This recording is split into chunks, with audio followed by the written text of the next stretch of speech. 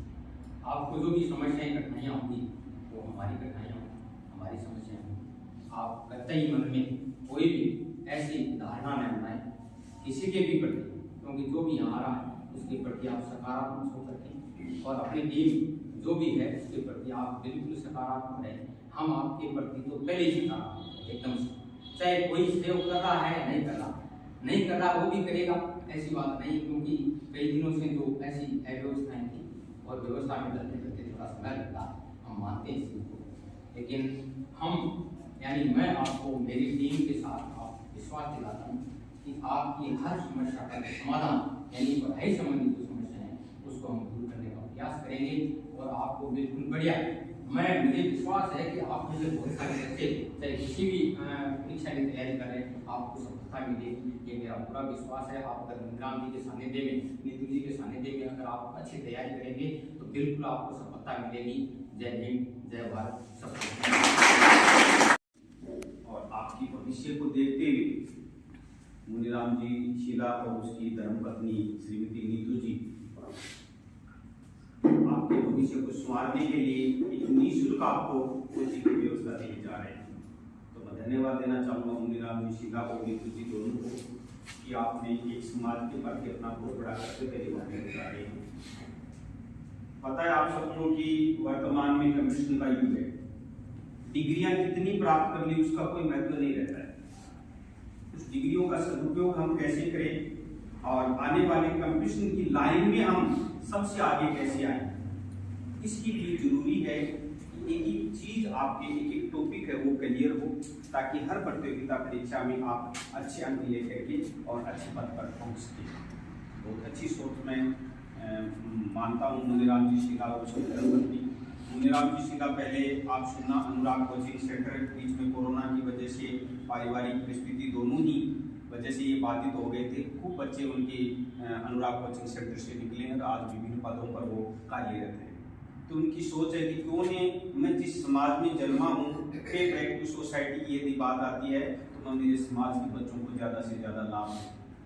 बहुत ही बढ़िया अच्छी सोच के साथ लाइब्रेरी शुरू की गई है, आपकी कोचिंग शुरू हो रही है। बाकी जो आवश्यकताएं हैं वो धीरे धीरे हम समाज के कर्मचारियों से कलेक्शन करके इसको और आगे बढ़ाएंगे। सबसे ज़्यादा जरूरी है कि आप कोचिंग का और लाइब्रेरी का कितना सदुपयोग कर पाए, जरूरी है। ये नहीं है, कई बार होता है कि निःशुल्क कोई चीज़ मिलती है ना, उसका उतना महत्व नहीं रहता है, लेकिन ये कर किसके लिए रहे हम, आपके लिए। अगर आपसे पर मंथ 1500, 2000, 3000 रुपए लेते तो आप समय की कीमत समझते और इस कोचिंग की कीमत समझते। तो मैं ये मानता हूँ उससे भी ज्यादा आप इसको कीमती समझे। निःशुल्क वो आपके लिए है, अन्य किसी लोगों के लिए नहीं है। कोई व्यक्ति पैसे दे सकता है, ठीक है ना, और कोई चीज अपने को दे सकता है, लेकिन सबसे बड़ी बात है वो समय दे रहे हैं आपको, और वो भी क्या दे रहे हैं, निःशुल्क, कोई तरीके का शुल्क नहीं ले रहे। उन्हें बहुत बहुत धन्यवाद। और 2 शब्द कहने के लिए मैं हमारे वार्डन साहब श्री असरानी साहब से निवेदन करूंगा कि 2 शब्द प्रेरित स्वरूप आप बच्चों को कहें। बच्चों, निःशुल्क आपको मिल रहा है, लेकिन इसका फायदा आप समाज को भी देना, क्योंकि एक ये होता है कि हमें जो मिलता है ना उसमें क्या करते हैं, हम उसकी वैल्यू समझते नहीं है कि हमें तो ऐसे ही मिल गया। वो मत करना, आप है ना जो यहाँ से ग्रहण कर रहे हो तो आप वो समाज को भी देना, और जब समाज को देंगे तो हमारा समाज आगे बढ़ेगा। वरना आप अन्य समाज को देखते हो वो आगे बढ़ जाता है और हम पीछे रह जाते हैं। क्यों? हम जहाँ पोस्ट पर पहुँच जाते हैं ना, वहाँ से हम उस समाज को वापस नहीं देखते कि हम तो पोस्ट पर आ गए, हमें क्या लेना है समाज से, हमें क्या दिया समाज ने। ये मत सोचना बच्चों, आप हमें से ये सोचना हमें समाज ने दिया है, हम समाज को देना है। आने वाली पीढ़ियों को भी हमें उसी रास्ते पे ले जाना है जिस रास्ते पर वापस आप लेके गए थे। आप जानते हो हमें शिक्षा नहीं मिली, वो शिक्षा हमें उन्हें प्रदान करना है। ये कहना चाहती हूँ। धन्यवाद।